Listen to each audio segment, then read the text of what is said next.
Hey guys, Alessandro and Matteo here from the Almost Made It podcast. We just finished filming another huge episode. This week we had on international comedian Joe Avati.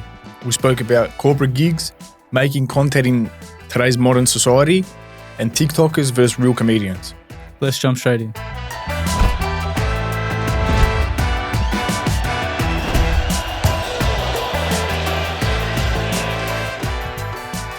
Welcome back to another episode of the Almost Made It podcast, proudly brought to you by CALCIOCLUB.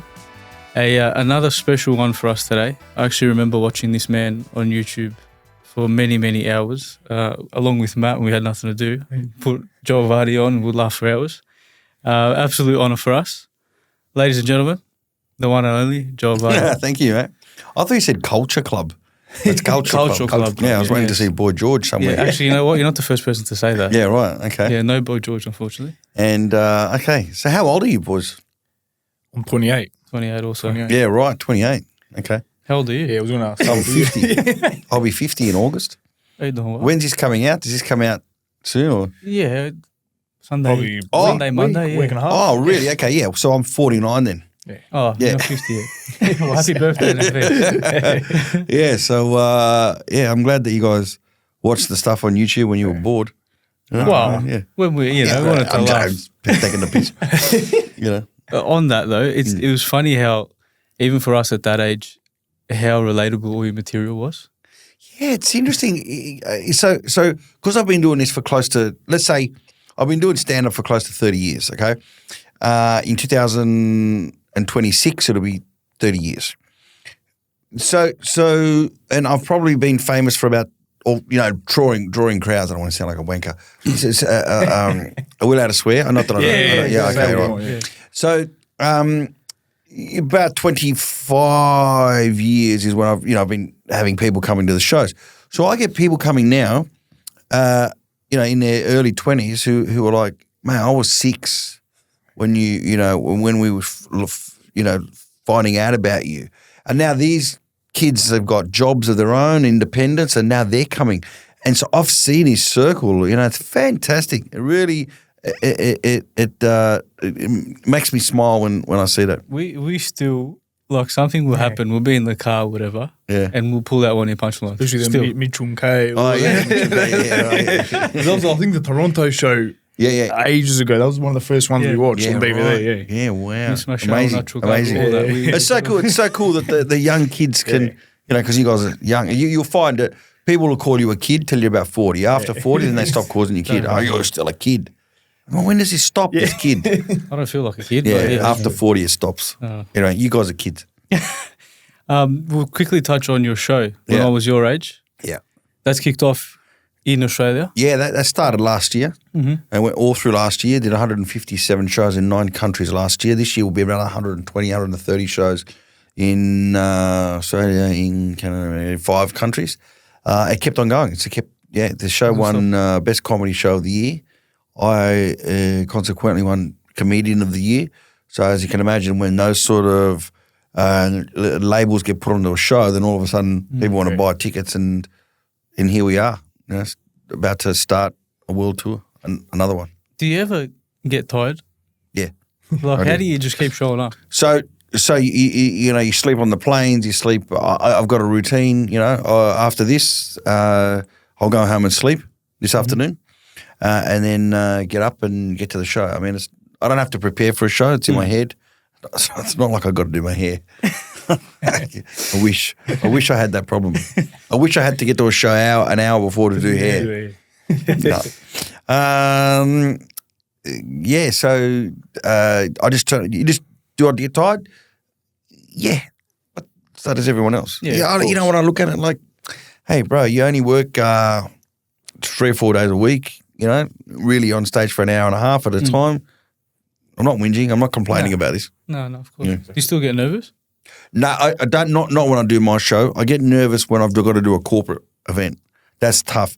Doesn't matter how long you've been doing stand up, how many years you've been doing it. Corporates are tough. Yeah. Corporate shows like now. What defines a corporate show for anyone watching? It's when someone a Telstra Christmas party or someone's 60th birthday or a wedding. Sometimes they get called in to do a wedding, you know. It's like jumping out of a plane without a parachute, roughly, and you know that you're going to land somewhere on the net, somewhere in that safety net. You're kind of going to land. And majority of the time you do land on it, but every now and then you don't land on it. Is that without a parachute, and that's a disaster. Is that more because these people haven't paid to see you? They're just there. So they haven't paid to see you. You do a corporate where, you know, in this day and age, you can be famous, really famous online. Nobody knows you. Yeah. Because, you know, if I'm not looking for you, then what do I know? You know, and there's thousands of comedians now. There's people I've never heard of. You know, people come up to me, oh, do you love I've never heard of them. Yeah. So you're invited because the owners of the company love you. Yeah. They think your guests are going to love you. Yeah. They don't know who you are. That's number one.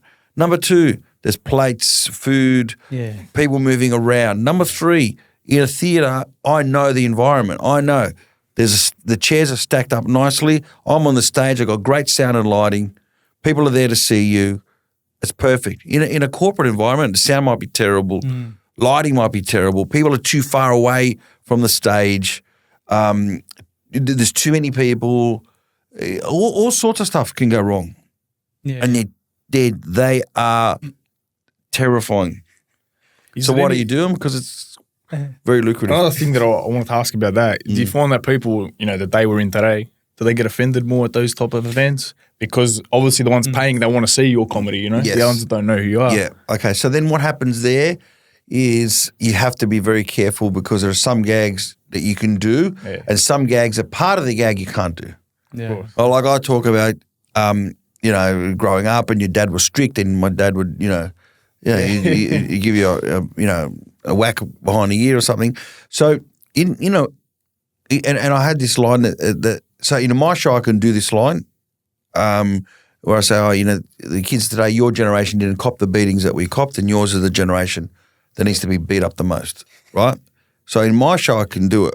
At a wedding I can't because there's a lot of kids there, families, and all of a sudden the families get touchy about, what are you saying, hitting my kid, what are you talking about?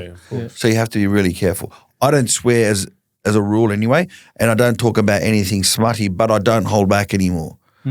So, I can say things like, okay, here's another one, ADHD. We never had it growing up. Everyone's got ADHD now. Everyone's got ADHD, okay? But when I was growing up, there wasn't. You were the idiot.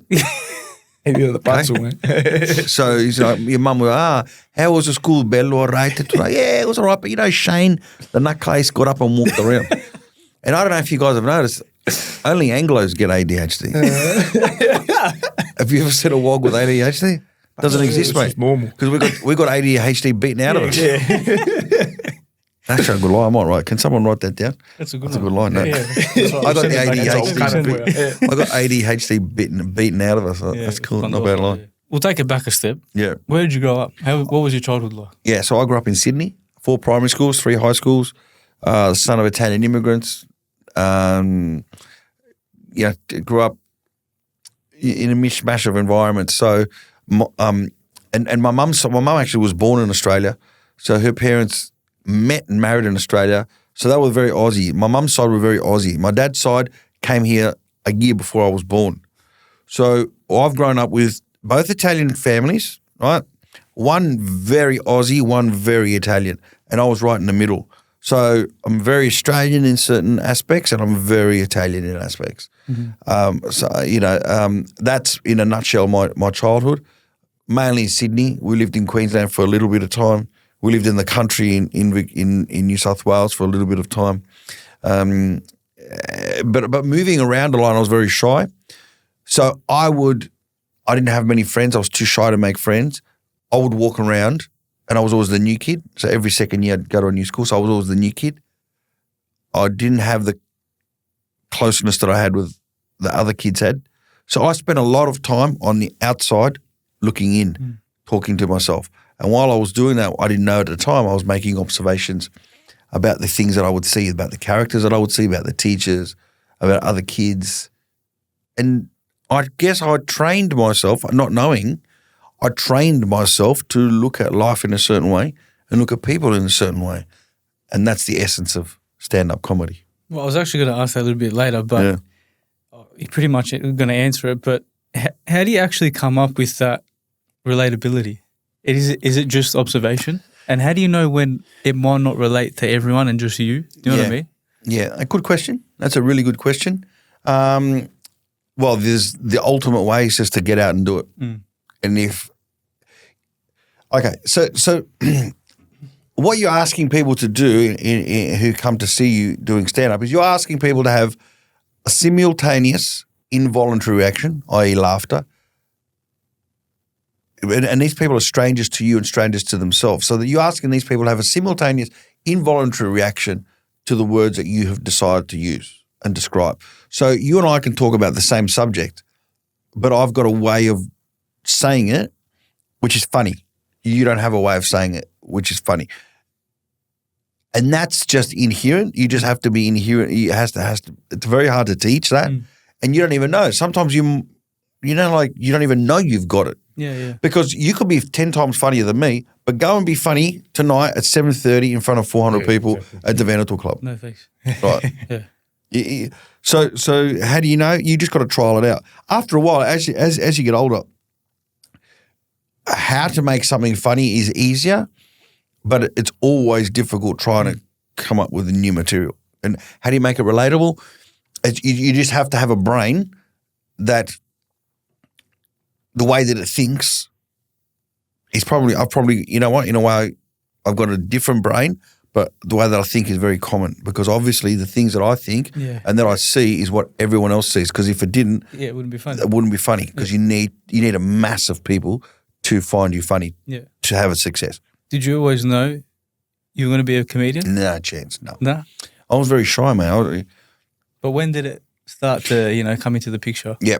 So when I was at university, I have got a double degree in pure science, in food science. And when I was in my honours degree, that's when it started to come out because I wanted to do music. I wanted to be a rock star. And if you heard me singing, you'll know that I was never going to become a rock star. Maria. Yeah. You remember that? But, as a comedian, you just get away. You're not listening to the voice as much as the words and the song, I wanted to be a pop star. And my dad goes, no. There's no pop stars in Calabria, mate. Go get a real job and then we'll talk. My dad goes, go get a degree. So I went and got 2 degrees and then I started doing comedy. And while I was in my honours year, that's when it started to come out. I'd make fun of lecturers. I'd be at university parties and I just had this knack for remembering jokes. So you'd tell a joke and I would tell 2. You tell 1, I'd tell 3. And then eventually go, just leave it to this guy. He's got all the jokes. Yeah. They weren't original material that I was performing. I was just performing old jokes.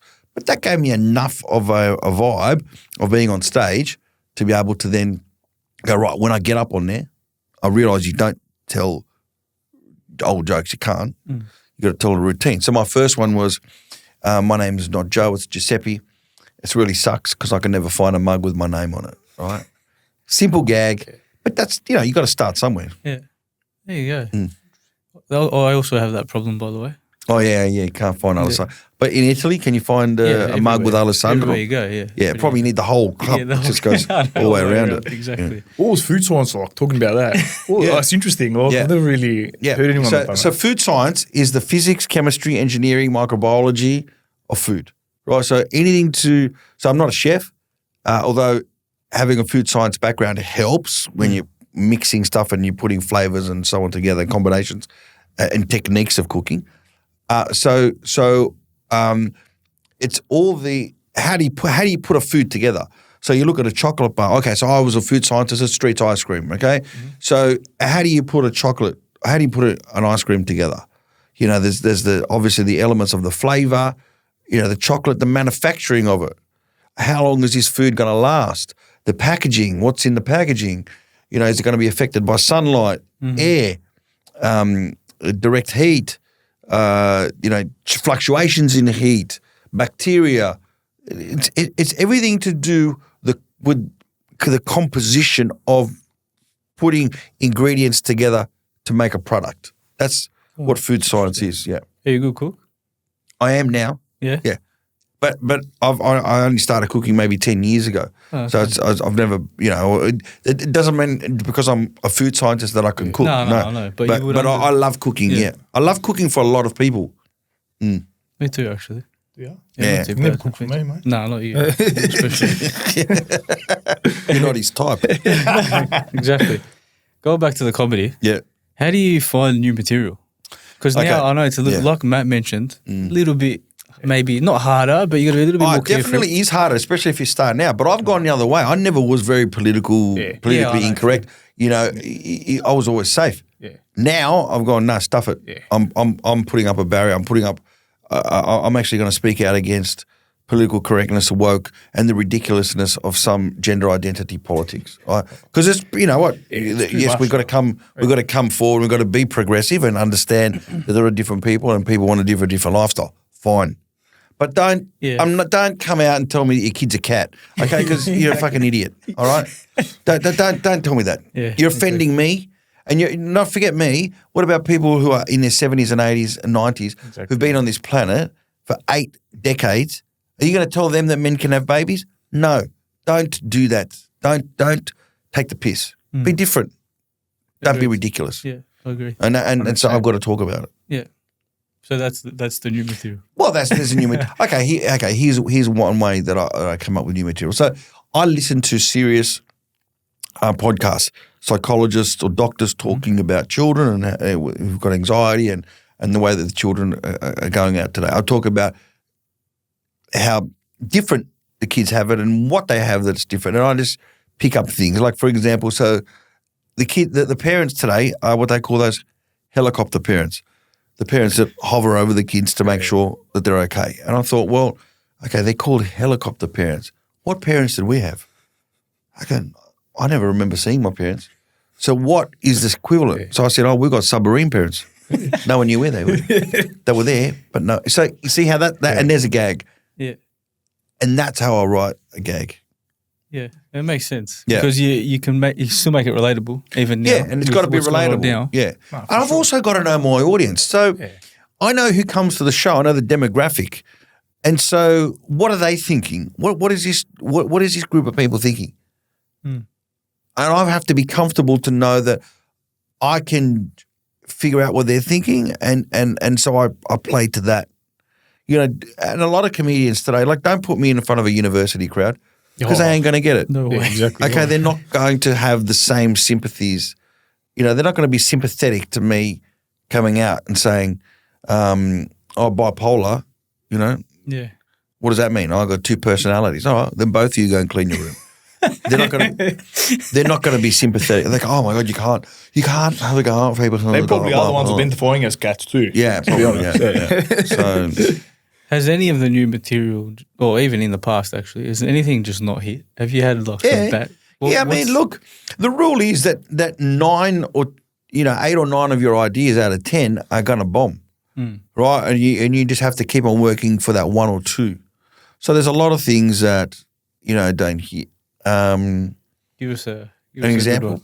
So while I was in Melbourne a couple of years ago, I don't know if it was just before COVID, maybe just as we were getting out of COVID, and I was walking in Burke Street Mall, to call it any city, call it any mall, and I saw a stream of people walking down protesting, and I thought, let me get out of here before I can't get out of here. I blocked before they blocked the roads. So I got onto the tram.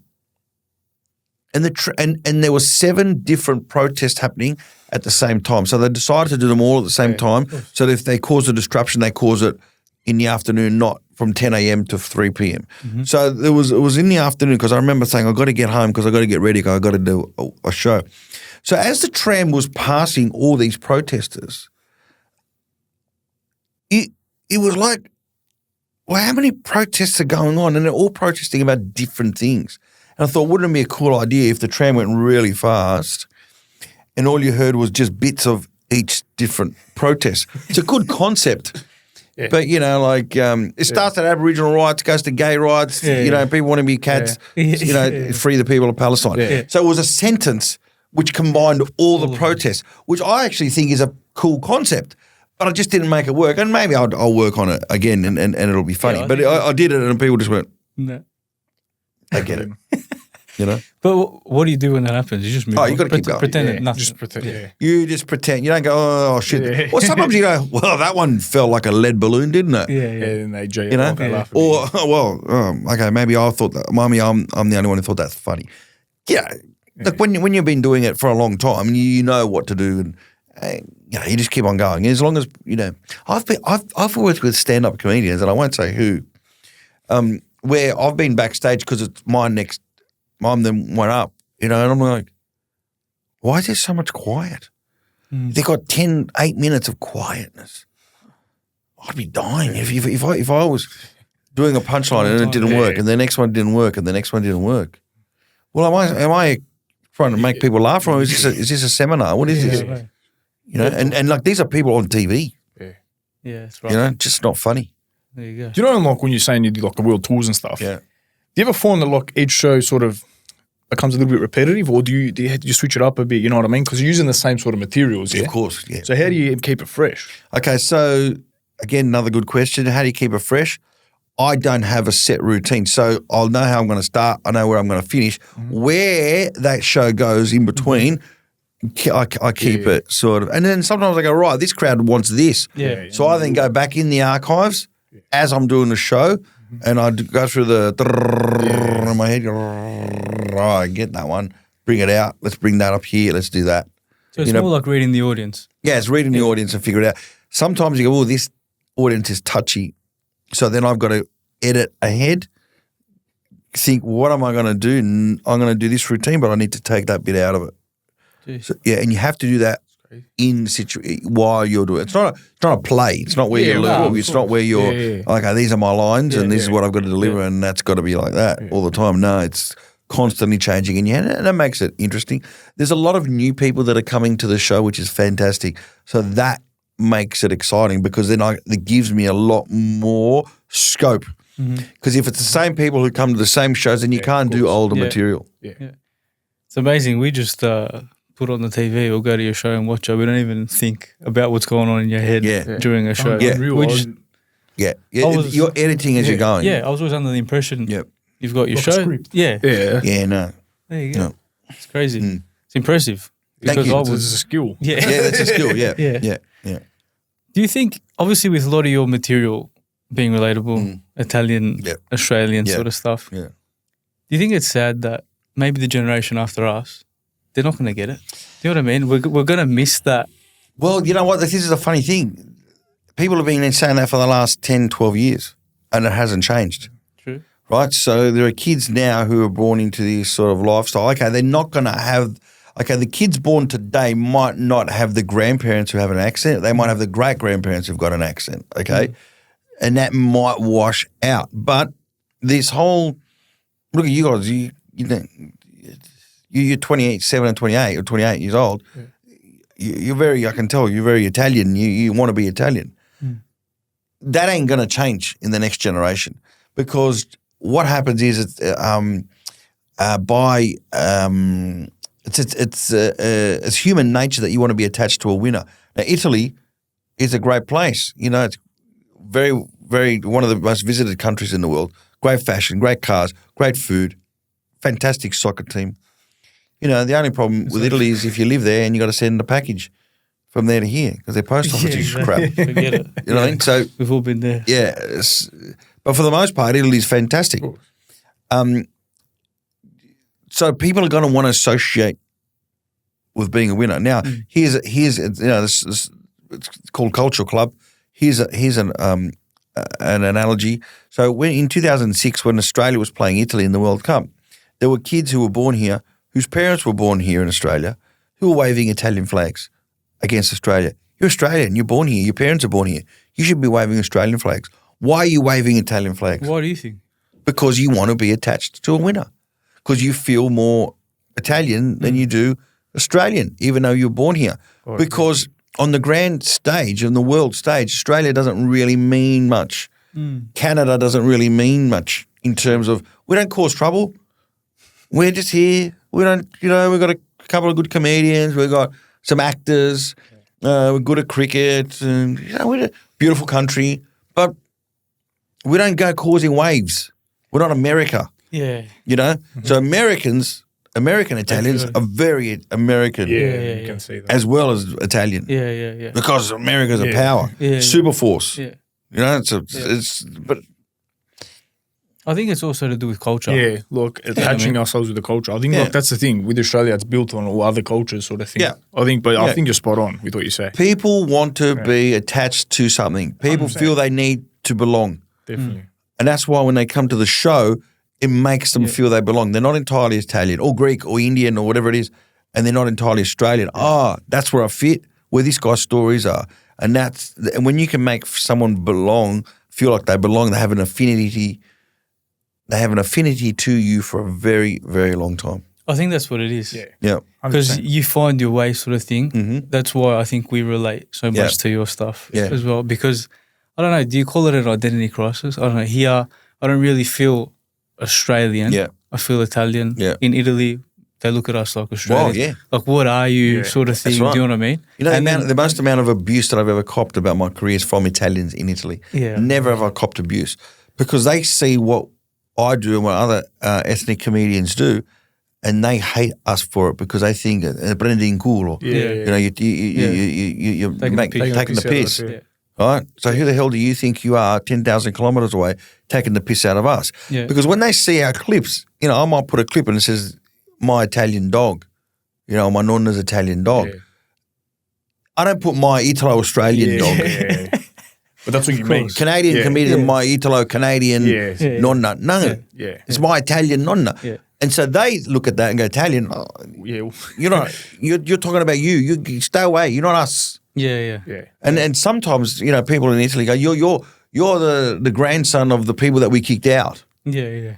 There's a word for it, permalosi. They're very sensitive and touchy. They take the piss out of each other. They don't like anyone else taking the piss out of each other. Yeah. I go, bro, all I said was your post office was shit. Calm down. It's the truth. The abuse. Yeah. So one guy wants to hang me from across somewhere in Rome. No joke. Yeah. Yeah, I don't know, it's weird. It's a weird sort of concept. I've always sort of, I wouldn't say struggled, but it's always been, I guess, a difficulty to know where you fit. Yeah. Do you know what I mean? Like, I grew up, obviously, an Italian name, speaking Italian. Yeah.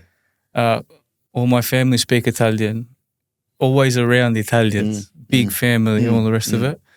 And then you get older, and it's like people are saying that you're supposed to feel Australian, but you don't really.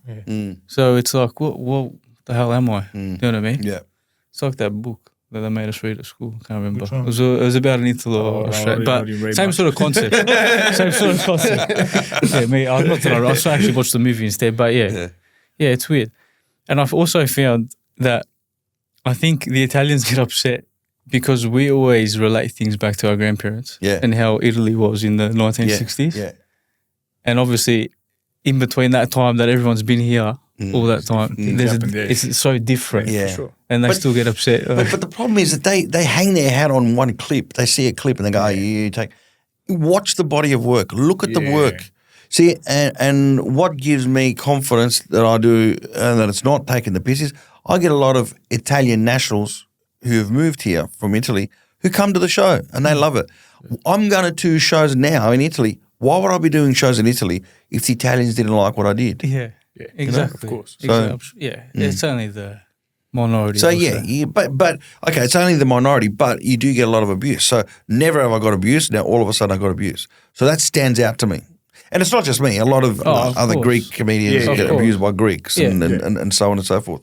There's this they get, and I can understand, they get upset because they say, well, we don't do those things anymore. Yeah. There's a lot of that too. My nonna doesn't throw the slipper. No one throws a slipper. You know, that kind of stuff is old. Yeah.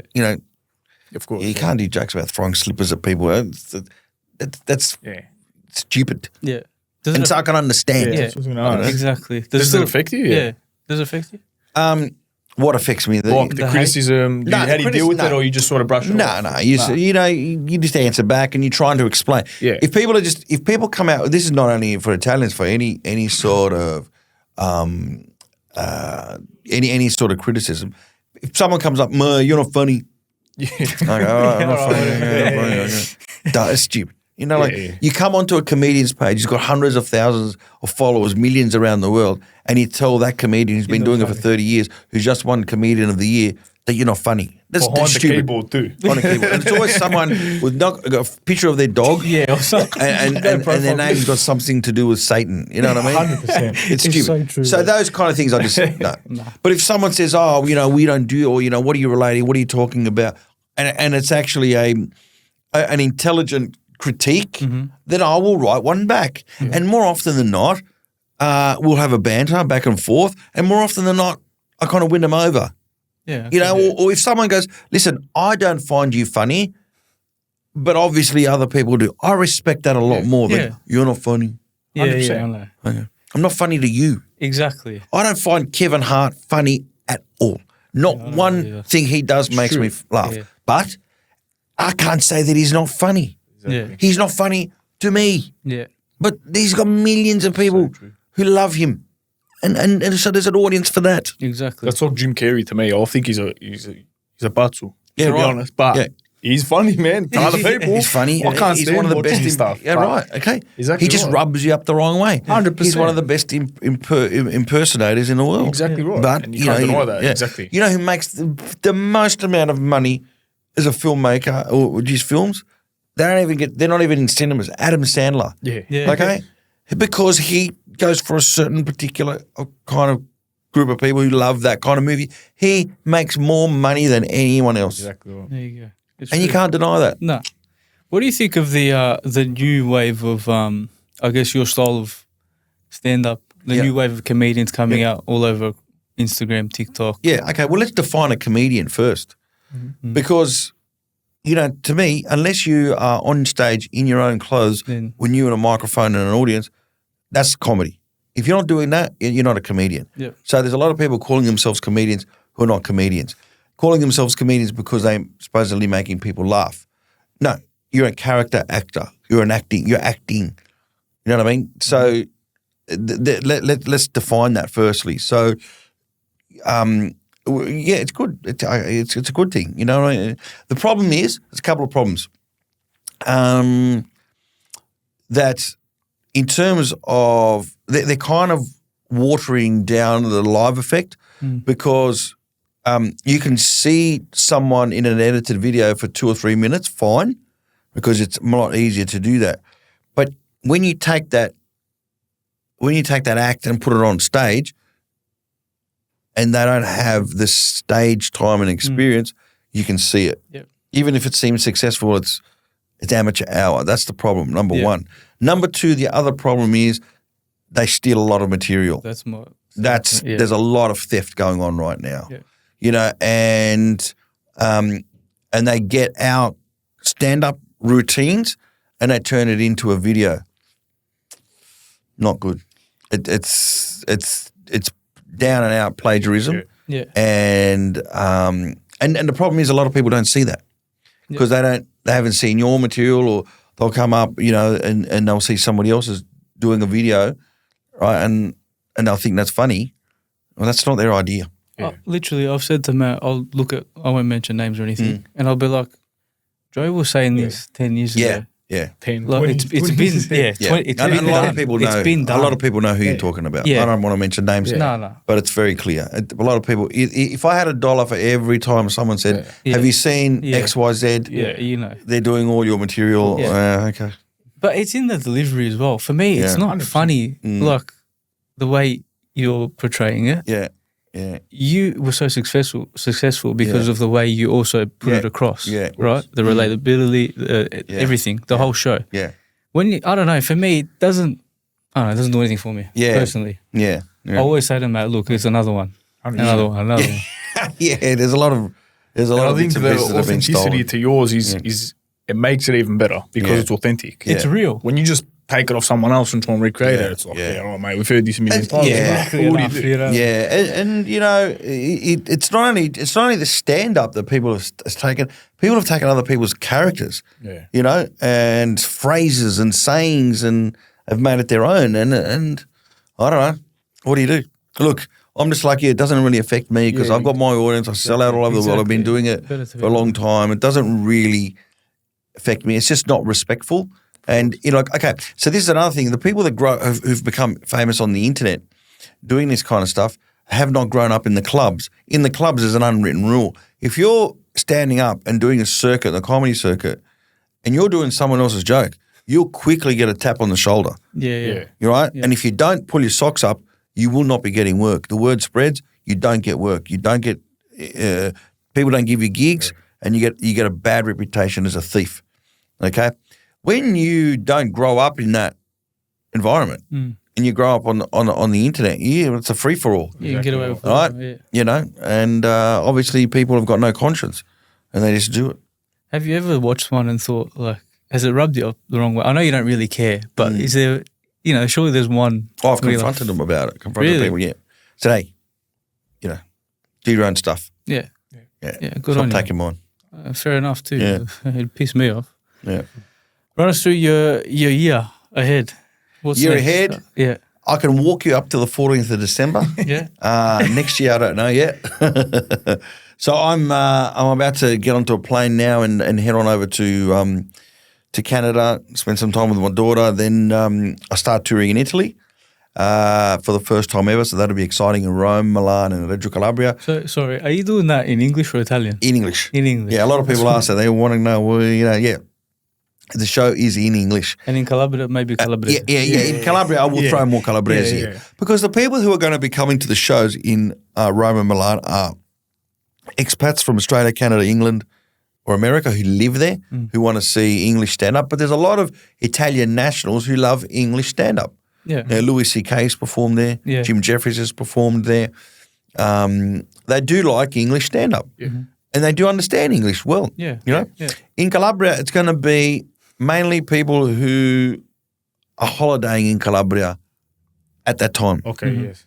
Right? Yeah. And I don't even know if the shows will go ahead because they've sold some tickets, but we're not going to know until about a month out. Yeah, okay. Yeah. Right? Yeah. And that's really interesting because that's when the people start coming in. Oh, yeah, Joe's here, or we're going to Calabria. What's happening? Oh, Joe's going to be in Calabria. We'll see him. So we're not sure. But Rome and Milan will be sold out. So that's interesting. Then I do shows in England. I'm having my 50th in Greece with a whole bunch of people from Australia. Nice. And I'm a big foodie. So on my actual birthday, I'm going to be in Barcelona because that's one of my favourite places to eat in the world. If you've never been to Spain to eat, you must get there. You got to put that on the top of your list. And then last year. it's what? We were there last year. Oh, where did you go? Barcelona. Yeah, how good is it? Yeah, It's good. It is. What a Beautiful great city. Yeah, beautiful Yeah. city.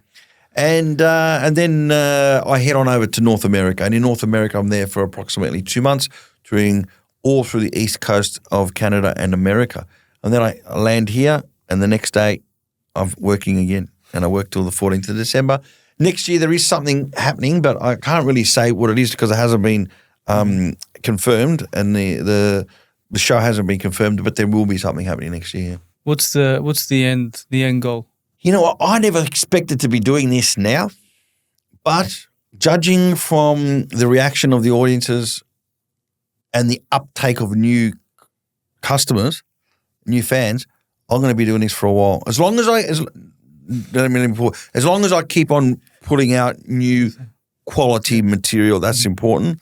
I will always like to finish on a top. If I felt the next show is going to be not as good, then I'm going to call it quits. I think, yeah. I want to make sure that if I finish on a high. I don't want to be going, this wasn't as good as the last one. So it's important for you to leave like a legacy. Yeah. And look, I think the legacy has been left. I think, for almost 30 years of doing this and being one of the first people to kind of probably the first person to take ethnic comedy from Australia and take it to America and Canada, definitely the legacy in that part of the world is there because I kind of pioneered it because they never had that style of comedy. In Australia, it's a very Australian thing to take the piss, Yeah, So definitely. when I started doing it, they're like, "What? You're Italian from Australia?" Yeah. They couldn't grasp that concept. So there's definitely a legacy. It's just, do I want to finish on a high? Do I want to? I don't want to be Novak where, he's I can understand what he's doing. He wants to play because right now he's on, I think, 22 Grand Slams. Is that right? Keep getting more. Well, I think the highest is Margaret Court. I think she's got 22. He wants to win one more to be able to say he's the most number of Grand Slams. Yeah. I don't want to. And what's happening? He's playing, he's getting injured, he's getting beaten, and he's getting. And the critics are going, mate, you're past your prime. Yeah. You should have quit. Yeah. Last year. Yeah. I don't want that. I don't want people to come to my show and go, he should have stopped at the last show. But when do you know? I know. You know. I'll know because I'm very, very conscious of my material and what people say. I read the comments and I know what people are thinking, right? And we're not. How can I say? I'm not naive enough to go, oh yeah, that's a great show. Yeah. When it's not. I know. I can tell from the audience. Do you watch your shows back or not?